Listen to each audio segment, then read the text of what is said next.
जी हाँ, मैं सावित्री ज्योतिराव फूले बोल रही हूँ। सातारा जिले के खंडोजी निवासी पाटन इनकी मैं कन्या हूँ। उम्र के 90 साल में ही मेरा विवाह ज्योतिराव गोविंदराव फूले से हुआ, जिन्हें मैं सेठ जी कहती हूँ। मुझे भी शिक्षा लेनी चाहिए, सेठ जी की बेहद इच्छा थी, इसलिए उन्होंने मुझे पढ़ना सिखाया।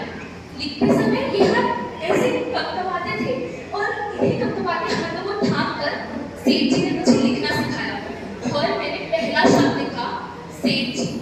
और इसी तरह उनके घर वालों के विरोध के बाद भी मैं शिक्षित बनी।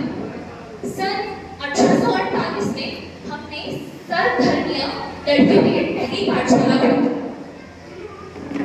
शिक्षा शेरनी का दूध है और ये दूध मैं अपने बच्चों को देने वाली थी।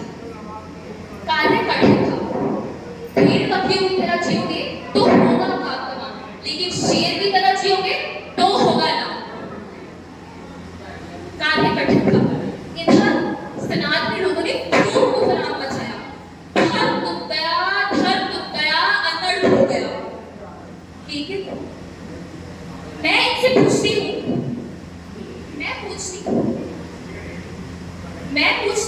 कि किसी सर्वसामान्य मनुष्य के शिक्षा लेने से कैसे डूब जाता है इनका धर्म?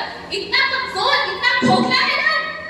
इधर से सेठ जी ने कहा, सावी, हमें बहुत से लोगों के आंखों के आंसू पोंछकर उनकी आंखों में उम्मीद की नई बात खिलानी है। मनुष्य को मनुष्य की तरह खड़ा करना है।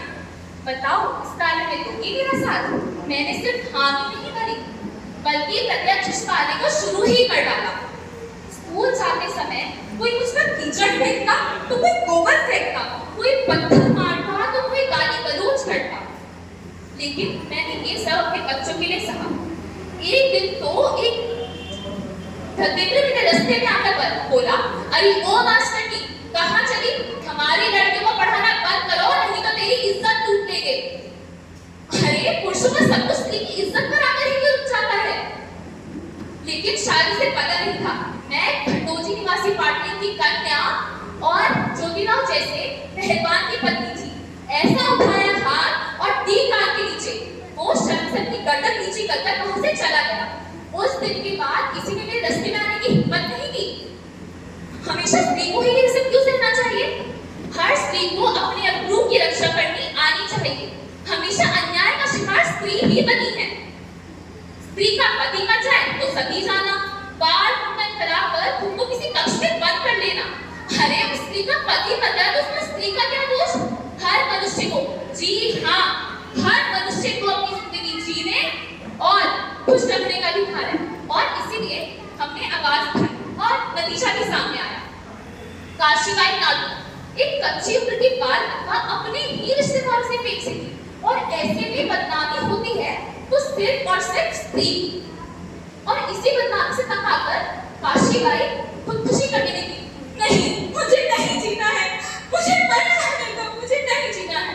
ऐसे मौत के लिए गुहार लगाने वाली काशीबाई के साथ हम डटकर खड़े रहे। उसके माता पिता बनकर उसके बच्चे की प्रस्तुति की, उसके बच्चे को गोद दिया और नाम रखा यशवंतराव। ऐसे एक दो नहीं, सैकड़ों बच्चों की हमने प्रस्तुति करी। हमारा घर आंगन दौड़ने वाले बच्चों की भिखारी से गूंज उठा। अब शूद्रों अति शूद्रों का उत्थान कैसे किया जाए, इस पर हमने विचार किया, जोर दिया। तो शूद्रों के लिए शिक्षा ही एकमात्र उपाय है। शिक्षा से ही मनुष्य को प्राप्त होता है और पशुत्व नष्ट होता है। हमारे शिक्षा के कार्य को देखकर 1852 में अंग्रेज मेजर कैंडी ने हमें सम्मानित किया। 1857 में सूखा पड़ा।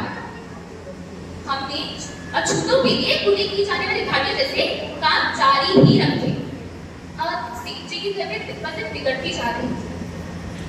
लकड़ी के कारण उनके कायने शरीर के काम करना बिल्कुल बंद कर देता, और इस सब के बाद भी सेठ जी ने अपने बाएं हाथ से सर्वसामान्य सत्य धर्म में ग्रंथ लिखा और आखिर 28 नवंबर 1890 में सेठ जी हमें छोड़कर चले गए। मेरा सिर्फ जीवन साथी ही नहीं, मेरे कार्य का साथी, मेरा बेचारे की सिद्धार्थ, मेरी प्रेम का, मेरा सारा सब कुछ ऐसे शांत हो गया।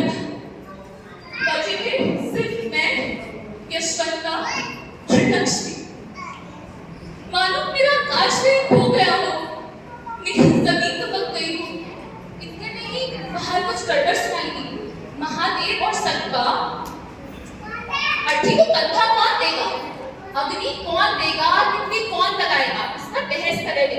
यशवंता हमारा खून नहीं, यशवंता हमारा बेटा नहीं, ऐसे डर रहे थे। लेकिन मैंने इस परिस्थिति में लिखा, यशवंता मेरा ही बेटा है और सारे कार्य यशवंता ही करेगा। ये कहकर दोनों माँ बेटे पिछले के आगे चल दिए।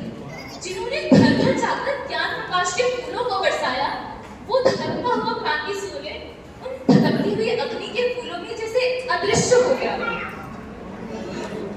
आगे चलकर 1897 में प्लेग की महामारी आई।